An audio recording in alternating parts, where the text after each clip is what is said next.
Hi guys, welcome back. So today I want to be talking about things you should know or think about before you plant fruit trees, and specifically I'll be talking about apple trees, although most of this will work with other fruit trees as well. Now let me start off by saying I am not an expert by any means, but we do have a small orchard. We have about 50 apple trees. We also have some plum trees, pear trees, and cherry trees as well.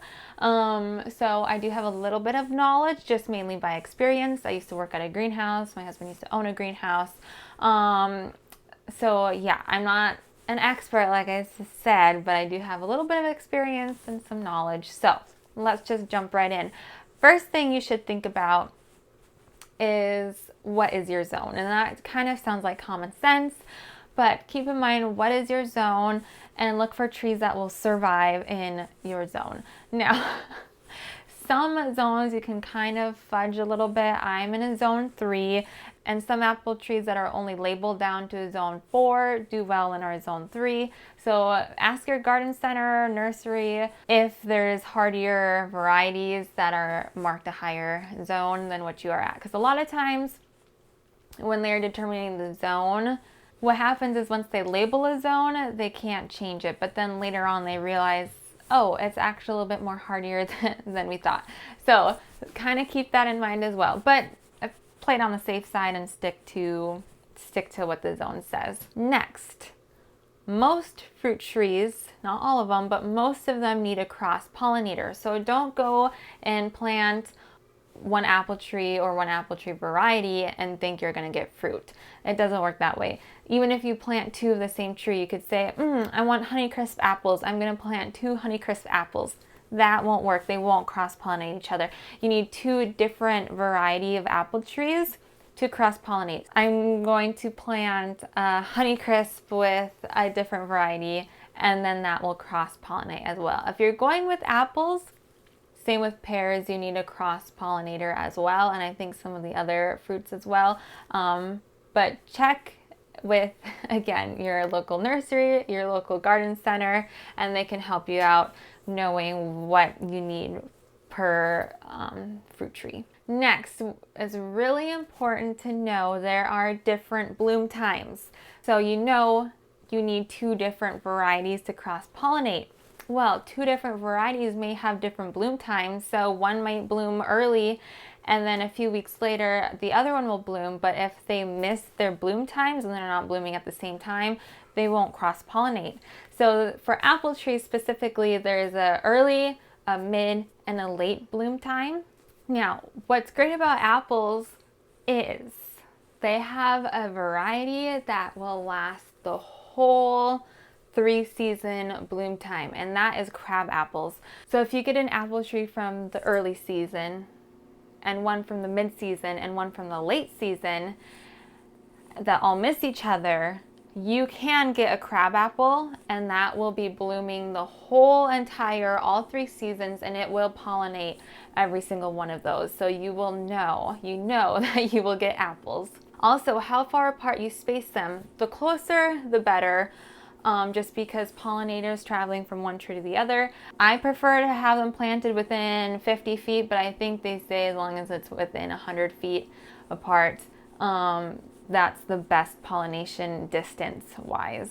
Okay, once you have the bloom times, once you have your variety situated, planting them. They like full sun. So plant them in a space with full sun, and then what people don't know is they need water, lots of water. So what happens if they don't get enough water? Well, they start dropping their fruit because they save the water for the tree itself so the tree doesn't die, so it sacrifices its fruit. So if it's not getting enough water, the fruit will shrivel up and drop, and you won't get any apples.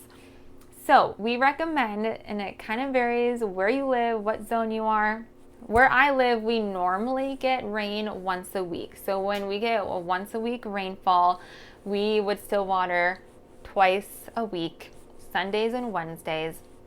And we would make sure we watered it so the water would get at least 3 feet down to where the roots are. So we would just put a hose on it, soak it. If you have an irrigation system, that would be better. We will be getting an irrigation system installed this year. I'm super excited because having 50 apple trees takes a while to water by hand. Okay guys, I had someone join me. I had a slight break and put my hair up because he's in that grabby stage where he likes to grab hair and pull. So, but I was talking about irrigation, so it'll be so nice to have irrigation.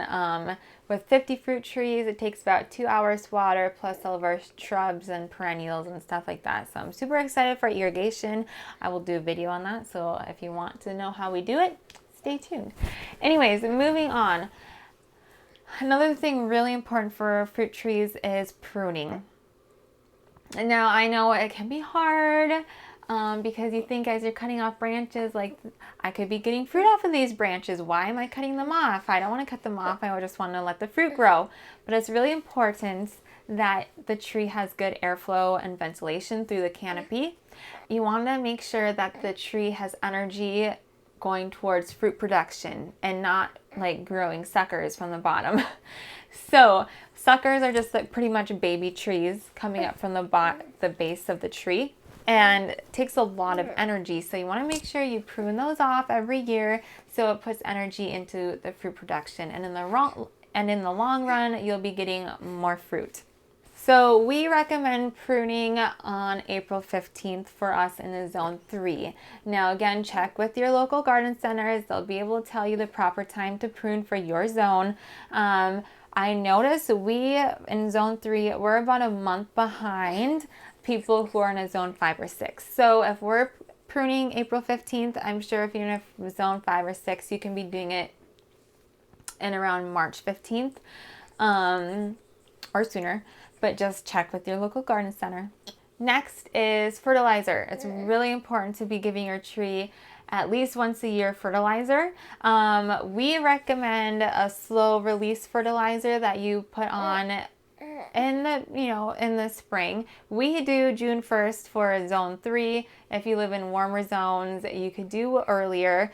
But the reason why we wait so long until June 1st is you want to make sure your tree is awake and out of dormancy, because if you do a slow release fertilizer when the tree is still dormant, the fertilizer is going to be slowly releasing, but the tree is dormant, so it's not getting it. So we always do June 1st for slow release fertilizer. If you are in warmer zones, again, you can do it earlier. And the same thing with pruning apples. If we're doing fertilizer June 1st, I'm so sure if you're in a zone 5 or 6, about a month earlier, you could be doing it May 1st. So, oh, I wish I had a longer growing zone. That would be so nice. So nice. Okay, I'm trying to think if there's anything else. We talked about growing zone. We talked about cross-pollination. We talked about watering, fertilizing, pruning. I think that's pretty much it.